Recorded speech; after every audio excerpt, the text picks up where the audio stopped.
maayos na nag-share. Bakit? Kung hindi ito walang nag-share, hindi mo ito makikita. Tama? Mahalaga yung nag-share. Kaya tanggapin natin yon kasi ginamit ng Diyos yan. Malay mo yung pag-share na to, ito ay isang tool, isang way para mabago ang buhay. Tama? Dahil nung nagtuloy-tuloy po ako dito,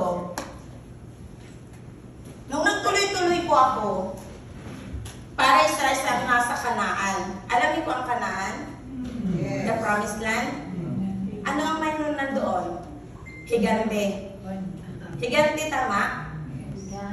Ang price sa katulad ko, ang price natin, higante ba? Higante ba? Ang 170? Yes. Higante, tama. Pero hindi ako nakatingin doon sa higante na ang price. Ano ang nakita ko? Katulad na nasa Kanaan. Kasaganaan. Malaking bunga. Tama ba? Yun ang nakita ko sa sarili. Nung nagtuloy po ako,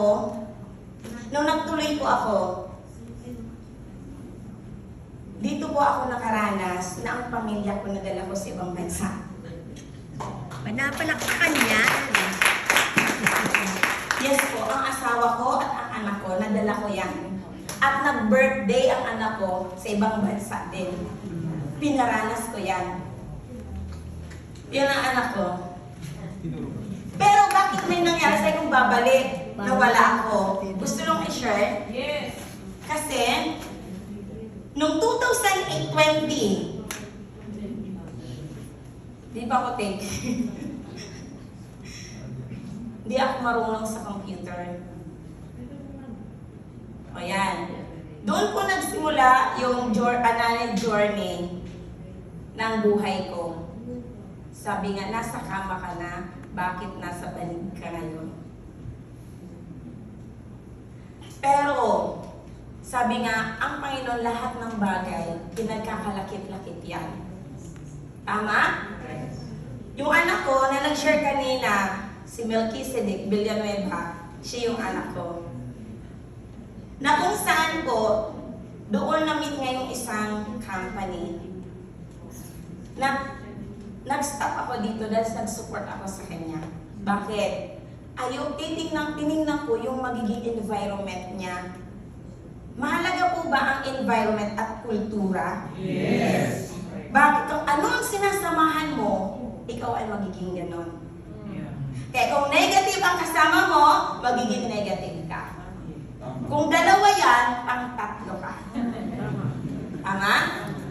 Kaya yung anak ko, yung career ko sa Riway, na hold. Inano ko kasi ang anak ko kasi introvert yan. First time niya sa ganitong industry, sinamahan ko siya, sinuportahan ko siya. Nung nakita ko yung development niya, babalik ako kung nasaan ako dati. Bumalik pa ako nung July lamang po. After a month, 1 month, pagbalik ko, nag 3-star ulit po ako.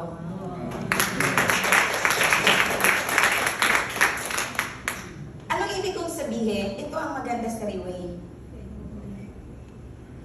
Una, hindi selosa siya. Pangalawa, at tumatak sa isip ko at puso, sabi ni boss, huwag mong awayin ang partner mo. Babalik yan. At tama yan. Ito yung tinuturo ng kultura ni Raymond. Huwag mong awayin yan. Hayaan mo yan.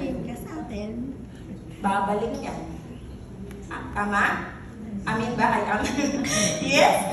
So, ito ang maganda Kiriway. Yung account mo, at habang nandun ako sa kabila, kumikita pa rin ako dito. Yan ang maganda. Kaya di kayo nagkamali. Huwag niyo akong gayahin. Ha?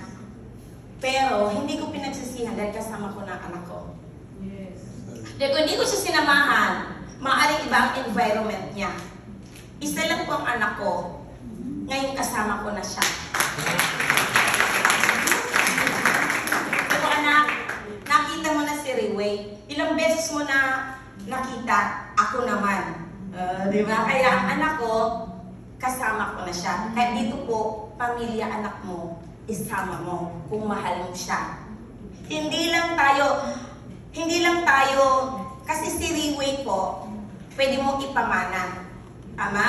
Pero, sa isang nagninegosyo, pag inawala ka, pinamanahan mo lang at hindi niya alam kung paano i-manage, anong mangyayari sa pinamana mo?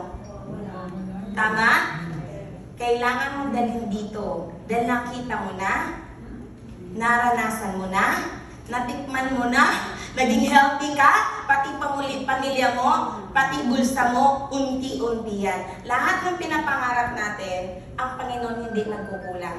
Ikaw na lang ang kulang dahil kumpleto na. Yun lamang, maraming salamat.